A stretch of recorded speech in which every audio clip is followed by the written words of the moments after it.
po, Panginoon, na patuloy po kami, Panginoon God, na nagsusumamo sa iyo. Yes, At hallelujah. sa oras na ito, Panginoon, sa tahanan ni Ate Ros, ni Kuya Ray, Panginoon Yes, God, God, Panginoon Diyos, ang hallelujah, mga Jesus. anak, Panginoon God, na walang sawa, Panginoon God, na tumatangkilit at matanggap sa amin, Panginoon, upang ihayag namin Yes, God. ng patuloy ang inyong kabutihan, Panginoon God, sa bawat isa, Panginoon. Nawa o Diyos, sa gabing ito ay patuloy kong mangilos sa tahanang ito, Panginoon. Yes, Sa nakatira dito, Panginoon, ay patuloy kong mangilos, Panginoon, sa pamagitan ng iyong kapangyarihan, Yes, ng iyong Holy Lord. Spirit, Yes. Panginoon God, ang siyang mangilos, Panginoon, sa gabing ito, Panginoon God. Yes. Ituon mo nawa, O God, ang bawat kaisipan, Panginoon, sa pakikinig ng iyong banal na salita. Nawa, O God, sa gabing ito, Panginoon, ay hindi makapanaig ang kaaway, Panginoon, ang diablo, Yes, Panginoon. Pagkus, Panginoon, na daigin ang iyong kapangyarihan, ng iyong Holy Spirit, Panginoon.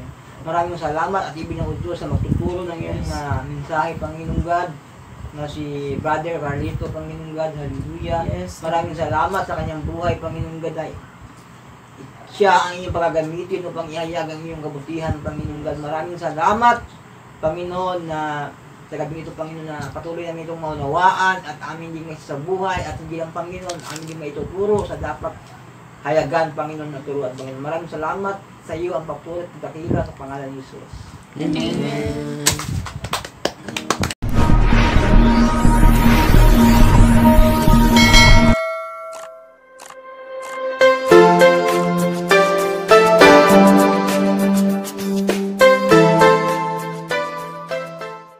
Okay, ngayon, dadako naman tayo sa book ng 2 Corinthians chapter 12, verse 6 hanggang 9 tayo. Okay. Itong book na ito ay sulat ni Pablo pa rin. Book of Pablo. Pero si Pablo dito ay wala dito. Baga, ang patuloy na nag-encourage ito ay si Timothy. Ang kanyang bunga sa panampalataya. Okay. Chapter 12, verse 6 to 9. Okay, basahin natin. 1, 2, 3, go! At kung kayo'y magmamanagiman, hindi ako lalabas na akal sa pagkatotoo sa sabihin ko. Ngunit hindi ito gawin sapagkat malayo ang isisip ang aking isip. Tungkol sa akin. Kaysa kanyang Ngunit sa akin. Ngunit, upang hindi ako magpapayabak sa mga magpapahayag ng Diyos sa akin, bigyan niya ng isang bansanan sa katawan, nagsisipiso ko sa pirapan ako. At nang sa gayoy, hindi ako maging palalo. 3 beses kong ibigay sa Panginoon na ganito ang kanyang sagot. Ang kagandahan may sapat sa lahat sa ng pangailangan. sapagkat ito sa nahayag sa pangyarihan kapag ikaw ibigay. Kung malaki ang hinaan, Kainaan upang manatili sa akin ang kapangyarihan ni Kristo. okay, let us pray. May exit time pa lang. Lord, salamat po sa gabi ito, Ama. Salamat po sa bawat isang narito ngayon, dumalo sa gawain ito. Lord, dalangin namin knowledge and wisdom na mula sa iyo. Patuloy namin na ma-apply upang maunawa namin at maintindihan. Anong nais mo, Panginoon, sa buhay ng bawat isa na sa silbi na kami tinawag mo upang magamit sa iba pa, Panginoon, na nangailangan. Salamat po, Ama. Samahan. Ito kami tiwalan sa iyo sa pangalan ni Jesus. Amen. Okay. Sa verse 6, mula sa verse 1 hanggang 5, so ito yung pangitain ni Pablo. Pangitain ito ni Pablo na binigay ay pangitain ni Pablo na sinahayag ng Diyos sa kanya. So, ngayon, ito yung pangitain niya. Meron siyang encounter sa pangitain na may nakarating ng langit sa isang Kristiyano, pero gusto na ito ni Pablo gawin na gusto niya ipagmalaki yun, di ba? Ay, pagmamalaki ko ito kasi ito yung pangitaan ng Diyos sa akin, inanin sa akin, ito yung pahayag ng Diyos sa akin. Kumbaga parang ano ba, pag sinabi kasi pangitain, parang siyang panaginip, ba? Or parang ano ba, parang naalala mo lagi siya, parang ano, tawag nun yung pangitain na yun. Revelation, parang ganon, di ba? So, ganon. may revelation yung Panginoon sa'yo, ngayon, ito yung gusto mong ipagmalaki sa harap ng maraming tao. Okay? Gusto mo itong ipagmalaki. Ito'y pangitain ng ako'y pinili ng Diyos para itong pangitain na ibigay sa akin ng Diyos ay may pagmalaki sa harap ng maraming tao. Diba? Gusto niya ito. Gusto niya gawin ito. Para kasi sa isip ni Pablo, gusto niya na may pagmalaki niya yung pangitain na yun para mas lalong mahayag niya ang kapangyarihan ni Kristo. Pero, tingnan natin sa verse 6. Basahin natin sa verse 6 kung anong sabi ni Pablo. Hindi ako lalabas ng sapagkat totoo ang sasabihin ko. Ngunit hindi ako ito gagawin sapagkat ayokong magsisisi.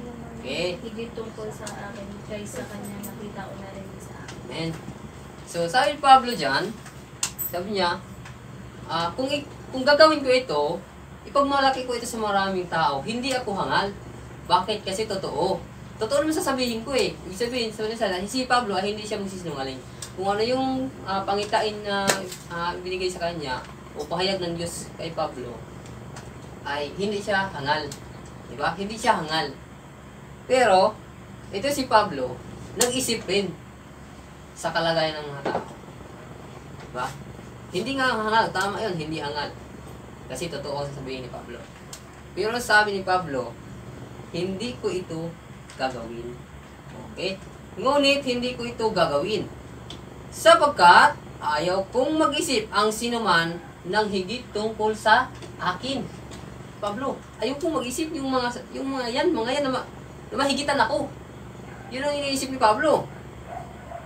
At sabi pa dito, kaysa kanyang nakita o narinig sa akin. Diba? Kasi alam mo, ang tao kasi, pag mayroon nakakita ka ng mayroong taong mayabang tungkol sa kanyang experience, meron siyang pinagmamayabang, nakakita. Siyempre, mag-iisip din yung tao. Bakit meron din naman ako hahanap tayo ng paraan para meron ka rin may pagmamayabang na mahigitan mo yung taong yun. Diba? So yun ang iniiwasan ni Pablo. Ganito pala sabi ni Pablo. Ayoko, hindi ko ito gagawin. Kasi baka yung mga taong yung imbis ipagmalaki ko para yung kapangyarihan ni Jesucristo lalong mahayag, hindi pala. Ang naisip ng strategy ni Pablo, hindi ko ito gagawin kasi baka yung mga taong yan mag-isip pa. Gagawa pa ng marami pang kasalanan para lang malamangan lang si Pablo. Diba?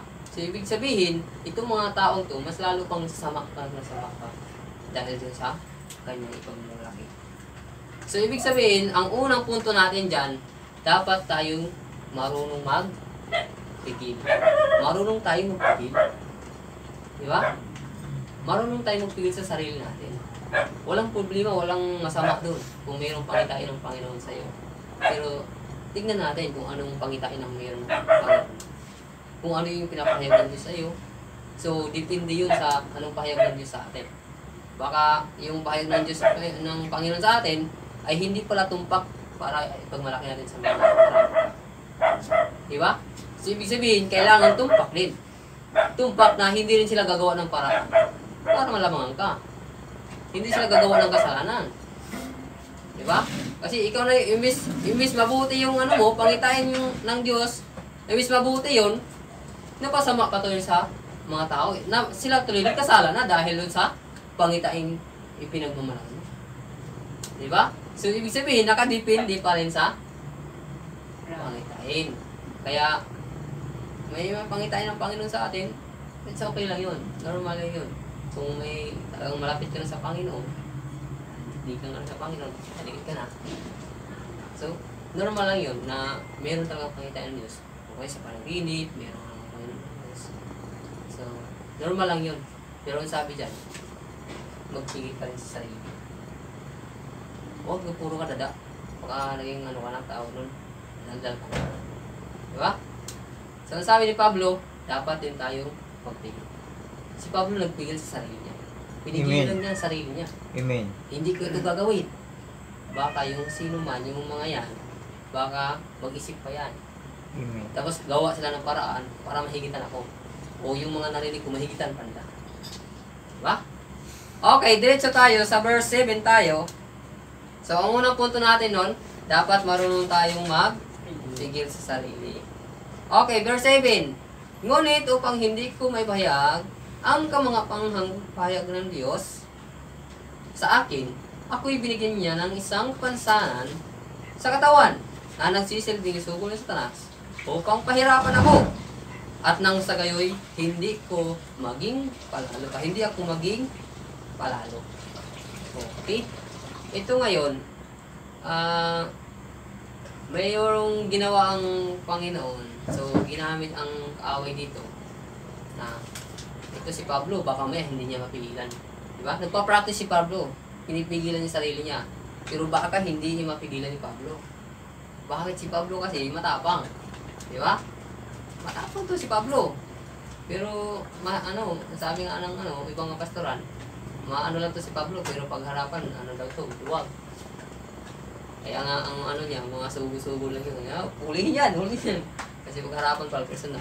Pala daw siya. So, ito si Pablo, maaaring pwede siyang hindi niya mapigilan. Diba? Maaaring hindi niya mapigilan sa sarili niya. Kasi gusto niya talaga, si Pablo kasi talagang dikit na to sa Panginoon. Diba? Kung pangitain talaga na ibinigay kay Pablo, gusto niya talaga pagmalaki yun. Pero sa verse 6, pinigilan niya. Pero sa verse 7, gumawa ang Panginoon ng paraan. Okay.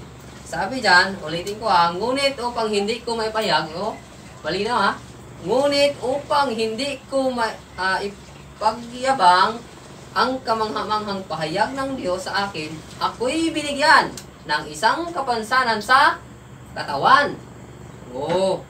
Binigyan ng kapansanan sa katawan na nagsisilbing sugo ng Satanas upang pahirapan ako. At nang sa gayoy, hindi ako maging palalo. Sa pangalawang punto po natin, accept natin. Accept natin kung ano yung pagsubok na mangyayari sa atin. Bakit? Pahintulot na ng Diyos. Baka yung sarili natin hindi natin kaya pigilan daw. Diba? Baka yung sarili natin hindi natin pigilan. Ibubuga na natin yung gusto nating pagmayaman. Na foul pala yun. Ngayon, ang Panginoon na ang gumawa ng paraan. Ikaw kapalito, alam ko nagpipigil ka. Pero baka hindi mapigilan. Darating yung time na hindi mapigilan, ito gagawa akong paraan. Nahintulot na si Diablo na bigyan nga ng kapansanan. Diba? Si Pablo, tinanggap niya ang kapansanan na meron siya ngayon. Tinanggap niya. Sabi ni Pablo, binigyan siya ng kapansanan sa katawan. Para Para hindi mahayag yung gusto niya yung pagmalaki. Diba? So gumawa pa ng Panginoon ng paraan para matulungan tayo sa ating pagpipigil. Diba? Para matulungan tayo sa ating pagpipigil. So ngayon, ang sabi ni Pablo dyan, ang gusto lang ang nais ni Pablo na ma-apply sa ating buhay ay matuto tayong tumanggap. Tanggapin natin kung anong pagsubok na binigay sa atin na pahintulot ng Diyos. Diba? Pagsubok ni Satanas yan, hindi yan pagsubok ng Panginoon. Pahintulot ng Panginoon niya. Alam mo bakit? Kasi itong si Satanas, hindi niya alam ang plano ng Diyos. Diba? Hindi niya alam ang plano ng Diyos. Ito pala si ay ang plano ng Diyos dito sa para makapagpigil si Pablo. Si Pablo kasi yung pinakano dito Para makapagpigil si Pablo, gumawa ang Panginoon ng paraan. Sumakay ang Diablo. Sinakyan niya. Sinakyan? Binigyan niya ng kapansanan. Di mas lalo lang hindi nahayag. Diba? So, mas lalong napigilan ni Pablo. Mas lalong napigilan ni Pablo. Natulungan pa si Pablo. So, sa mga salita, si Pablo dyan ay mas lalo siyang tumibay sa Panginoon. Okay? So, dapat lang tayong marunong tumanggap. Tanggapin natin kung anong pagsubok na naranasan. So, sa atin siguro ngayon, ang nagkaroon ng kapansanan, si Brother kapansanan siya ngayon. Kapansanan sa katawan, tawag dyan. So, meron siya pagsubok. Pero sabi, accept lang natin yan. May pamamaraan ng Diyos. para mas lalong nahayag ng Panginoon. Ayun, bakit nung noon pa lang si Brother Ray, iba ang kanyang relasyon noon sa Panginoon, saka relasyon niya ngayon sa Panginoon. Diba? Nasabi ni Pablo mas lalong mahayag ko ang kapangyarihan ni Jesucristo na ako'y mahina. May kapansanan ako. Diba? Ay, mas lalong mahayag ang Panginoon sa buhay ni Brother Ray. Na may kapansanan siya ngayon. Mas lalong niya nahayag ang Panginoon. Masipag siya ngayon sa Panginoon. Tiyaga siya, makinig siya ng Word of God. Kahit pa ganyan-ganyan yung niya, may kapansanan siya, masipag magsimba. Diba? Ang aral sa anak. So, ganun. Mas lalong hayag ang kapangyarihan ni Jesucristo sa kahinaan ni Pablo. Okay? So, dalawang punto. Una, matuto tayong magpigil sa sarili. Diba? Pigil natin sa sarili natin. Hindi naman masama kung may pakita ng Panginoon sa atin, pero tumingin din tayo sa iba, sa mga nakapaligid sa atin, na hindi sila magkakasala dahil lang sa atin. Pangalawa, yung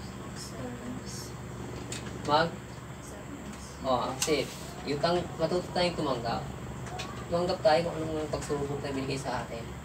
Bakit? Para ano Diyos yan? Para mas lalong mahayag ang kapangyarihan ng Jesucristo. Okay? Kasi kung paraan natin, hindi natin alam. Akala natin na nahayag na ang kapangyarihan ng Jesucristo sa buhay natin. Akala na natin. Pero hindi natin alam ang plano ng Diyos. Na may plano pala ng Diyos para mas mahayag pa ang kapangyarihan niya. Mas higit ang plano ng Diyos sa plano natin. Diba? Okay, diretso tayo sa pangatlong punto na tayo. Okay, singit na lang natin. Sa verse 8, singit na lang natin to. Pangatlong punto natin. Verse 8, basa. Tatlong beses kong idinalangin sa Panginoon na alisin ito. Yun. Sige, diretso mo na, be. Ngunit ganito ang kanyang sagot. Ang kagandahang loob ko ay sapat na para sa iyo, sapagkat lubusan nahahayag sa aking kapangyarihan kapag ikaw ay mahina. Kaya buong galak ko... Yan lang. Okay. Verse 8 to 8 to 9. So, yan si Pablo. Meron na siyang kapansanan sa katawan. Patuloy pa rin siya lumalapit sa Panginoon. May sakit na siya, sakit meron siya ngayon. Patuloy siyang nanalangin sa Panginoon. Sabi niya, 3 beses siyang nanalangin. Lord, tanggalin mo ito. Tanggalin mo sa akin. Diba? Bakit mahirap? Mahirap, Lord, na makayag, umayo. Ang hirap, lalo pang may kapansanan ng katawan. Tama ba? Ang hirap kumilos. Ngayon, maraming patawad-tamad ngayon. Samantala yung ibang may kapansanan, nasisipag pa. Pero hindi lang sa mga gawa. Hindi lang mga magagawa. Kasi may plano pala ang Diyos. May plano ang Diyos sa buhay nila. So ito yung maliliksi, ito pa yung hindi nagagamit. Diba? Ito yung malulusog ng mga yung katawan, hindi patuloy nagagamit sa ministry ng Panginoon. Diba? So sabi dyan, sa pangatlo dyan, dapat matuto tayo manalangin. Manalangin natin lahat. Sige, may pagsubok ka ngayon. O meron pang problema, emosyon. O anong problema, meron ka dyan. Hindi ko alam yan. Sabi niya, matuto tayo manalangin. Si Pablo, patuloy siya nanalangin. Gusto niya nang maalis yung kapansanan na yun. Para mas lalo niyang ikalat ang salita ng Diyos. Pero hindi. Iba ang plano ng Diyos. Iba ang plano ng Diyos. Okay. So, yan po.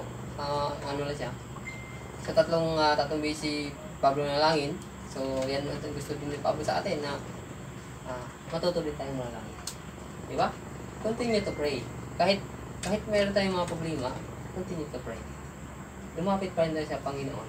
Bakit? Ano bang tugon ng Panginoon?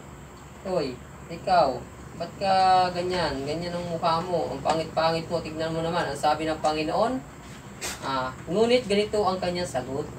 Ang pagpapala ko ay sapat sa lahat ng pangangailangan. Ang sabi ng Panginoon, Hoy, tama na yan. ang pagpapala ko sapat sa pangailangan. Oh, kalugmok-lugmok ka dyan. Oh, alam ko namang may kapansanan ka ngayon. Alam ko namang mahina ka, may lagnat ka, o ano, mayroong ka, problema ka. Sapat ang pangangailangan mo. Sapat yung pagpapala ko sa pangangailangan mo. Amen, amen. Di ba? Amen. O, ang Panginoon sabi. Okay, diretso natin. Sabi niya, lalong nahayag ang aking kapangyarihan. Okay, sabi ng Panginoon ha, lalong nahayag ang aking kapangyarihan kung ikaw ay mahina. O, di ba? Ang plano na Diyos, hindi natin alam. Di ba? Alam natin na mayroon din tayong plano. Tayo bawat isa, mayroon tayong plano. Ayun, mayroon tayong mga sariling diskarte. Gusto kong dumiskarte para dumami yung attendance sa church namin. Dumami yung tithes sa church namin. Diba? Sabi nga ng pastor, kaya ngayon, mga ABC na kayo ngayon. Gusto niya ABC. Ano yun? Ano yung ABC? Anong meaning ng ABC? Sabihin mo na. Ha? A, attendance. Cash. B, ano yung B? Building. Palakihan ng building. Ano yung C? Cash. Cash, pera. Diba? Kasi maraming ganung churches. Palakihan lang ang attendance. Pero tignan naman ang relasyon sa Panginoon, iilan lang dyan. Marami ngayon yung church malaki, palakihan lang ng building. Diba? Maraming ano dyan, ang nagkocontrol yung ito ng maraming tithes. Yung pastor, wala na siyang nagawa kasi yung si Lucky Tithes ang tawag na, Lucky Tithes natin yung nagkocontrol. Huwag tayong maging ABC.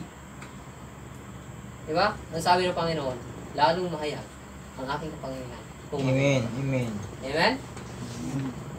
Kaya matutunan tayong manalangin sa Panginoon. Bakit? Sapat ang pagpapala ng Diyos. Pangailangan natin araw-araw. Okay, pang-apat natin. Ano yung pangatlo? Continue. Matuto tayong Amen. Okay, pang-apat tayo. Sa verse 9 pa rin.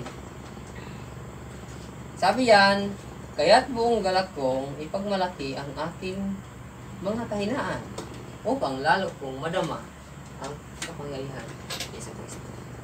Kaya si Pablo nagsalita na, ito na yung kahinaan ko. Ito na yung pagmalaki ko sa kanya. Nasabihin ko, ako'y mahina, pero malaki ko sa Panginoon. Mahina ako, pero tignan niyo, hindi ako nagugutom. May kapansanan ako ngayon, o tignan niyo naman. Baka mas makain pa ako kaysa sa inyo. Di ba? Pag malaki ko ito, so meron sa pinagmalaki, yung kahinaan niya, ipinagmalaki niya sa marami. Kaya sabi diyan, buong galak ko, maging masaya ka. Di ba? Kaya sa atin, dumanas man tayo ng mga mga sitwasyon, huwag naman sana ay maging masaya ka. Maging magalak ka. Di ba? Matuto tayong magalak, mga kapatid. Yung meron mga problema, okay. Meron mga kapansanan, okay. Ang sabi ng Panginoon, magalak ka. Tama? Magalak ka. Amen. Yun ang paraan. Dahil pag masaya ka, kahit may problema ka, may problema kami, sanang ka, mayroon ka, masaya ka pa rin. Dahil alam mong kasama mo ang Panginoon. Nakikita ng ibang tao. Ang tao to, alam na dami ng problema, pero tingnan mo, ang saya-saya niya. Tingnan mo, parang wala siyang problema. Di ba? Matindi talaga. Naisip, sila mismo mag-isip. Lalo na ito. Matindi sa Panginoon ko. Sila na mismo mag-iisip ko. Wala kang yung binigay malaki. Kundi kung ano lang binigay ng Panginoon sa'yo. Bakit? Sabi niya, sapat eh. Sapat yung pangangailangan eh. Yun na yung pinagmalaki mo. Sabi niyo, kahit ako magpansanan sa inyo. Pero, patuloy mo lang sa Panginoon. Kaysa naman walang makapansanan, hindi naman papatuloy sa Panginoon. Diba? Maraming mga kapansanan ngayon, nagpo-preaching pa ngayon ba? Sino nakapanood ng mga gano'n? May kapansanan, preaching pa. Ito sa block 11, may kapansanan doon. Nasipag niya sa study. Ang hirap na magsalita. Gumaganon-ganon na sa magsalita siya. Pero nakita ko sa niya. Kumakating pa rin siya sa yung prayer meeting. Kumakating siya sa devotion. Kita ko sa video live nila. Sipa mo itong babae ko. Kahit may ganun lang, hirap na hirap din siya magsalita. Di ba? Pero tignan mo. Nahayag niya ang kapangyarihan ng Iso Cristo. Sa kanya tayo. So, natuto lang tayo magano. Saya. Normal lang yan sa mundong ito. Normal lang yan yung mga pagsubok na yan. Di ba? Madali? Amen. Normal lang yan. Sabi nga ng Biblia sa Korinto na yung pagsubok natin ay hindi lang tayo nakakaranas. Ranas na yan ng kahit sino. Di ba? Ranas na yan ng kahit sino. Pero patibayan ka sa Panginoon. Dahil maging tapat lang tayo sa Panginoon. Di ba? Huwag tayong mag-ABC. Tapat tayo sa Panginoon. Hindi lang gusto. So, kailangan sabihin natin sa sarili natin, natuto na ako. Natuto na ako. Natuto na ako magpigil. Natuto na ako. Ano yan? Natuto na akong tumaga. Ano pa? Natuto na akong malangin sa Panginoon. Ang hirap-hirap na. Ano pa? Natuto na akong magalak sa Panginoon. Okay. Yun lang po. Maraming salamat po sa Panginoon, no? So, dagdag natin yung mga yung mga dagdag din yung mga explain. So, manalangin muna tayo. Let's pray. Lord, salamat po sa gabing ito, Ama. Salamat po sa mensahe mo na patuloy mong ibinabahagi sa amin upang kami, Panginoon, ay lumalakad. Patuloy na sumasampalataya sa iyo, patuloy sumasamba sa iyo, patuloy sa mga misteryo na kinatiwala mo sa amin, matag kami. Lord, katulad ni Pablo, tulungan mo kami na kami ay matuto sa magpigil sa aming sarili. Pigilan namin ang bagay na hindi pala dapat mahayag para lang may pagmalaki kung ano mo pinagkatiwala mo sa amin. Hallelujah. Lord, tulungan mo rin kami Praise God. na patuloy namin